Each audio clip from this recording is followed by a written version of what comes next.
Howdy YouTube, today we're taking a look at the 1/18 scale from Biante models. We've got the limited edition from the Erebus Racing V8 Supercar team. We've got the Mercedes-Benz E63 AMG Supercar. You have absolutely no idea how excited I am for this model. I'm lucky that I've been able to see this car in person a couple of times at the Grand Prix and at V8 races and so forth. It is my favourite V8 of all time. This car sounds like an absolute beast. By far the nicest sounding V8 I've ever heard. Looks-wise, I think it's the nicest looking V8 supercar of all time. Now, me personally, I'm a big Ford fan. Holden, I acknowledge, are a lot better in the sense that they make a lot smarter moves. Look at, let's say, 888 and things like that. But I'm a Ford guy at heart. But when it comes to the Erebus team, when they ran the Mercedes cars, I thought they were absolutely stunning, beautiful, tough-looking cars. And we've got a nice representation of the 2014 car driven by Lee Holdsworth, of course. The cars themselves didn't really achieve all that much. The team owner, Betty, full respect to her. Good on her for getting into V8s. Good on her for trying something different with Mercedes. It was another manufacturer, and I really would have liked them to have done well. They've now moved to Holden. So the team is still doing really good, but I'm excited to get this model opened up and out of packaging. In terms of packaging, standard black box. It looks very nice, but I'm more keen to see what the model itself looks like. And very quickly, there's the certificate of authenticity. Now, I don't care what anyone says, whether you like Mercedes, hate Mercedes, Holden, Ford, blah, blah, blah.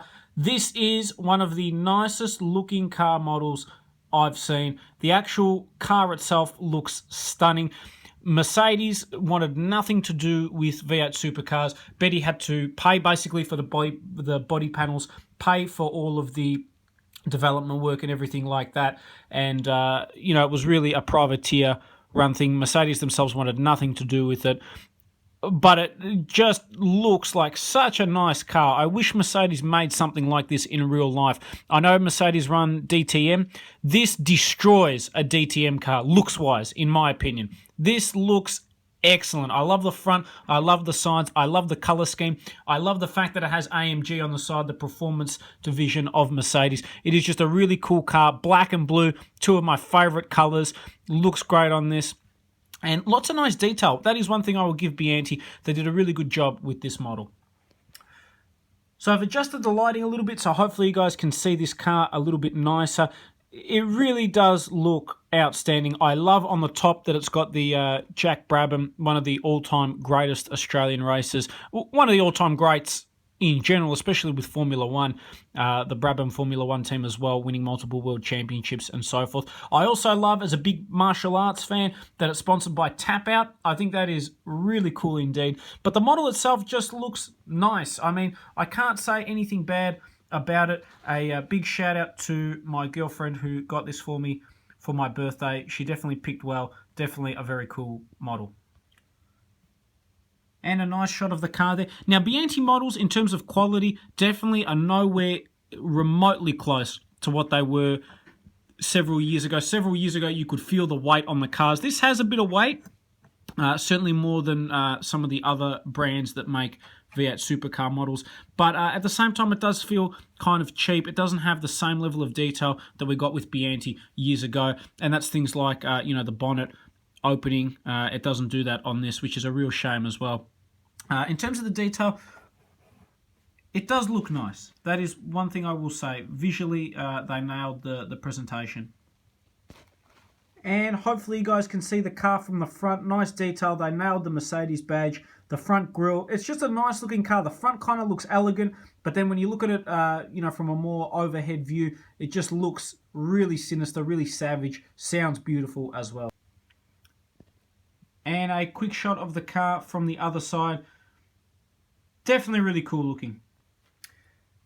Now, just so you guys can see, as part of the whole car of the future thing, the rest of the cars look the same. The only real difference is the front grille. So hopefully you guys can see there the difference between the three. The new Ford looks outstanding, but compared to the 2014 Fords, I think the Mercedes definitely was the nicer out of those two.